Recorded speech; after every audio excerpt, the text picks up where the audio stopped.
sizda balansini unutmangda. Balans yoki siz erli to'kislar. Mana eringiz xiyonat qiladi yoki erkaklar bor, xotini xiyonat qiladi yoki ajrashib ketadi, har xil suluchalar bo'ladi. Yoki qaynonalar bor, kelini yomon, kelini o'g'lini undan ayirdi. Qaynonalarda kelin olishi bilan keliniga adlushi mehr bilan qarasa, ya'ni uni ishlatishga, uni qul qilish uchun emas, unga xuddi o'zini qiziga qaragandek qarasa, mehri rostdan toza bo'lib qarasa, ichki mehr bo'ladi-yu. Latta puttalarni hisoblamagan holda, qalin pullarni hisoblamagan holda bundoq qarasa, voy bu o'g'limni boshini aylantirib olibdi degan xayolda qaramasdan o'zini addushi mehri bilan qarasa, o'g'li onasini yaxshi ko'rib qoladi. Rostdan. Chunki bu kelin olganlikni zakoti bo'ladi. Yoki misol erli to'kislar. Mabodo eringiz umri uzoq, chiroyli bo'lib yashab yoki o'lim haq, endi har kuni o'lim haq deb tan olish kerak. Mabodo eringiz sizga mehribon bo'lishini xohlasangiz, azoblashini xohlamasangiz, siz eri yo'qlarni hurmat bilan qarashingiz kerak. Eri yo'qlar bilan mayli dugona bo'lgingiz kelmasa dugona bo'lmang, mayli uyingizga yaqinlashtirmang, lekin videoroliklarni ko'rishingiz mumkin ularni yoki biron bir joyda kollektivingiz ichida bo'lishi mumkin.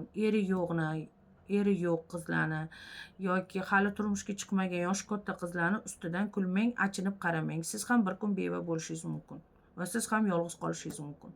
Ya'ni bu ikkinchi xotin ekan, bu uchinchi xotin ekan, buni eri yo'q ekan, bu unaqa ekan deb gapirmang. Shunda sizni hayotingizda hammasi ajoyib bo'ladi.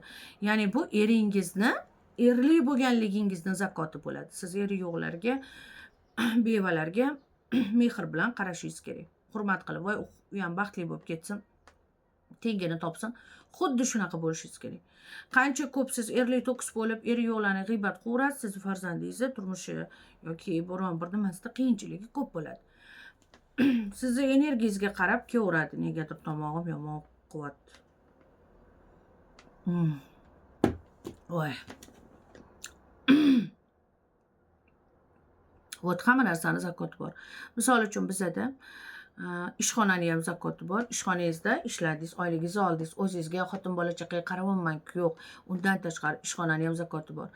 Ya'ni o'zingiz o'sha ishxonada ishlab topgan pulingizdan kimgadir biron bir narsa, ota-onani zakoti, ota-onaga pul berish, ota-ona o'lib ketgan bo'lsa, amaki yo xolalardan xabar olish, ikkita non ko'tarib, bu hammasi zakot. Ya'ni bu narsani 6 oy sinab ko'ringlar. 6 oy sinab ko'ringlar. O'g'lingizni yaxshi joydan uylantirasiz, sizga yoqadigan quda ham uchraydi. Qizingizni ham tez uzatasiz. Misol sizlar ko'pincha mana shu voy u folbinga boring, voy bunga boring.